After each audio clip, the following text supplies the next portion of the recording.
C'est mon plaisir donc, ce soir de vous parler du collectif pour une transition citoyenne. C'est un mouvement qui a été proposé donc, en 2013, qui a été créé autour d'une déclaration commune et qui ensuite a proposé à tout un chacun en France de faire la même chose, de décliner des collectifs pour une transition citoyenne dans les lieux qui ont envie, autour d'une agrégation initiale, etc.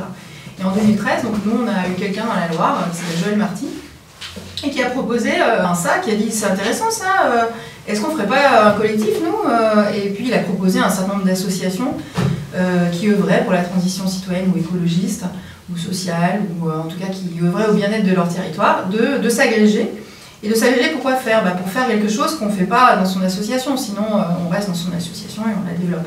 Donc c'est en général partager du commun autour de ces associations, des choses qui sont peut-être lourdes, à vivre quand on est tout seul dans son association. Ça peut être de la communication, ça peut être tester un plaidoyer, tiens ça te parle quand on dit ça, est-ce que ça fait sens, est-ce que c'est bien, comment on le présente, voilà. Donc c'est peut-être mettre en commun des désarrois, des envies, s'empuissanter, partager tout ce qu'on ne peut pas faire, qui est trop lourd pour un seul petit assaut.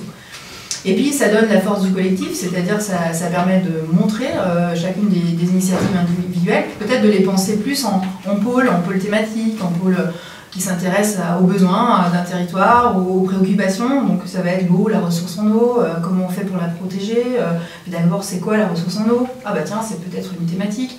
Et puis ensuite on va s'intéresser à l'alimentation, c'est quoi notre autonomie alimentaire, quand on réalise qu'elle est de 1,78, oulala, ça réveille, et puis on se dit peut-être qu'on pourrait faire quelque chose autour. Alors il y a ceux qui s'intéressent à l'aspect filière, développer vraiment, faire autrement, acheminer des choses concrètement, puis tant qu'à faire, si on peut en vivre, développer une économie sociale et solidaire, puis ça bâtit un groupe. Puis après il y a d'autres personnes qui ont plutôt envie de faire venir des conférenciers pour animer, pour parler du sujet, pour montrer comment on pourrait faire ailleurs, etc. Donc le CDC, c'est un peu comme ça qu'il a été conçu par Joël au départ. Et puis petit à petit, donc, on s'est organisé un peu différemment. Donc c'était plus un homme, c'était un ensemble de personnes. Donc on a souhaité que ça soit collégial avec un collège. Donc on travaille en cercle, un cercle 1 administratif, qui se réunit à plusieurs. Donc on n'a plus une seule tête pensante, mais un ensemble de personnes qui font. Chacun porte un projet qu'il essaie de porter le plus qu'il peut avec le temps qui lui est disponible. On est tous en bénévolat, on n'a pas beaucoup de moyens et on essaye de faire vivre ce qui nous tient à cœur. Donc au sein de ces collectifs, puisque moi je les rejoins donc, en 2018, quand je suis rentrée sur le territoire ligérien, et donc je me suis dit, moi ce que je suis, ce que j'ai, qu'est-ce que j'ai envie, j'ai eu envie de proposer de créer un observatoire citoyen, c'est-à-dire de se dire, pour asseoir des plaidoyers, on a besoin de connaître précisément quand même des choses, et souvent on se heurte à une complexité, et ce qui est souvent un frein à l'engagement. Donc si on réunissait les connaissances qui sont importantes pour décider, dont se targuent ensuite pour décider des décideurs, est-ce qu'on est d'accord avec eux sur ces connaissances minimales, est-ce que c'est les mêmes, est-ce que les chiffres qu'ils utilisent pour motiver ou arbitrer sont ceux que l'on utiliserait, est-ce que ça répond vraiment à nos besoins. Enfin bref, faire nous-mêmes notre observatoire local, et on a souhaité, la proposition que j'avais faite, c'était qu'on puisse utiliser par exemple la théorie du donut, qui est donc une théorie économique d'une américaine qui s'appelle Kate Raworth, et qui propose en fait de penser les activités humaines sous la forme d'un beignet, alors une bouée de sauvetage, je sais pas comment, moi je préfère la bouée de sauvetage, alors le donut c'est le beignet en anglais.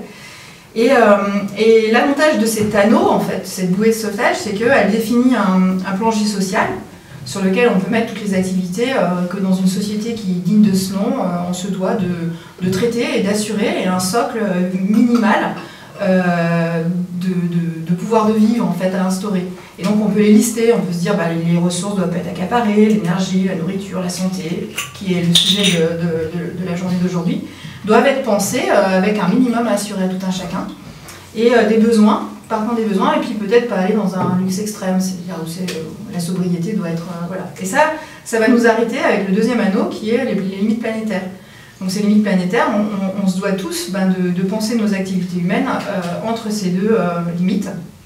Et donc ça permet de faire du commun, de partir des besoins et de ne pas empiéter sur ce qui assure notre vie sur Terre, c'est-à-dire et qui la dessine, la viabilité du vivant, et donc de penser ça à chaque fois et de le territorialiser. Donc finalement on s'est dit, est-ce qu'on ne peut pas utiliser ce donut à l'échelle de nous, notre métropole, notre ville, notre quartier.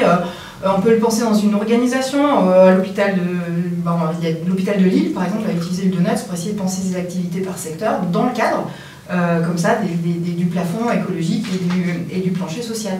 Donc c'est intéressant parce que ça permet à chaque fois de remettre les choses, il y a un minimum à assurer, puis il y a un maximum à pas dépasser. Et entre les deux, comment on décide ensemble de faire ce qu'on doit faire, quelles sont les activités qui valent le coup, etc. Voilà. Alors nous, c'est un peu ce qu'on a proposé. Et dans le collectif, on essaye de construire ce commun de la connaissance, de le mettre à disposition de tout un chacun, d'essayer de faire de l'éducation populaire autour, dans des cadres un peu diversifiés.